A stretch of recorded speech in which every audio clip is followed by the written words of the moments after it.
10 Junkers 87s with Italian markings recently made forced landings in the western desert and were captured. This particular Stuka was undamaged.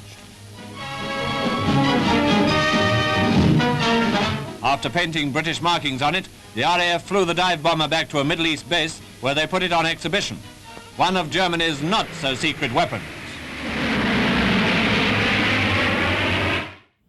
Hey everyone, welcome back to the channel. We are checking out a model here from Corgi, even though it doesn't really look like it. It is in a special blue box, but I swear it is a Corgi model. It is one from the Aviation Archive Collectors Club special in 2007. We've got a Captive Eagle 2 here. It is a Junkers Ju-87R-2, and this particular model is of a Stuka that was captured by British forces in Libya on the 14th of September in 1941. Now, originally an aircraft from the Italian Air Force's 209 Squadron, it had to land as it was running out of fuel, so it landed pretty close to British lines and was captured. It was given some RAF markings, and it flew for testing purposes by 39 Squadron, I think it was, and it would be the last airworthy Stuka in North Africa until it was grounded due to maintenance issues. Alright, now with it out of the box, you can see it's definitely a Corgi model now. We'll get this part off. And we have that beautiful model sitting there. So you do have the stand. That is metal, so that is pretty cool. This, well, we'll get the model out. We should be able to just grab it, which we can. Oh, this looks pretty cool. And you've got a little plastic bit, and then you've got the base in the bottom here. If I can grab it, I'll move this blue thing out of the way. And that is your clear base, that is plastic, and then you put your metal section on top as per usual, and that is what you'll display your pretty cool aircraft on.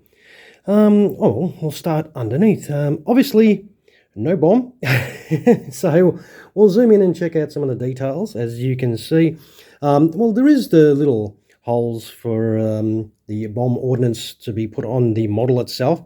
But obviously it would be an unarmed aircraft being captured. You can see the Italian markings there, and strangely enough, the British didn't overpaint the markings. They just put their roundels next to it. I thought that was quite strange. Now the wheels, yep, they roll. So if you do like to roll your aircraft around, you can.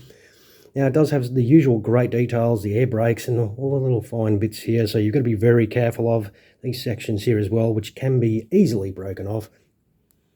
The little tail wheel on there, it's all the details are nicely done. It's got some great markings, a bit of a Corgi stamp there, just so you know where this Stuka is from. And check out the radiator, it's got some nice radiator details there. The propeller, oh look how good that propeller spins. It is an older Corgi one, so definitely spins really nice. On the upper surfaces, you can actually see three markings. So obviously it was a German aircraft. The Italians painted over their cross, put their markings on, and then when it was captured, the British put their markings on. So that is very unique for this aircraft to have three different markings on it. Had a few different owners. I'm not sure if this one does come off. Sometimes they do. Obviously with this one it's been glued shut. Well, I can't get it off at the moment. But there is the line there for its removal. It's actually got some crew members in there. It actually has some armament in the back with the MG poking out the back there. There's a couple of little crew members inside there. It's got the RAF roundel on the side there and the markings on the tail as well. Still got the Italian markings there too. Overall, I think this does look very nice as an aircraft. It's sort of hard to sort of hold with a couple of little prickly bits, but it's definitely a pretty cool looking model. Something a little bit different. You just whack it in your stand hole as per usual if you want to have it in flight, and that is going to be your sweet looking Stuka in flight on the stand. Definitely, yep, nice. I like it. And of course, the beauty with the Stuka. All right, let's put it in gear down display. There we go. The beauty of fixed landing gear, yep, gear up, gear down, it's all the same, in flight, on the ground. What we'll do though is we'll chuck it on the scales for you and see what this Stuka does weigh from Corgi. And we have, what do we have? 180 grams. Yep, pretty darn cool.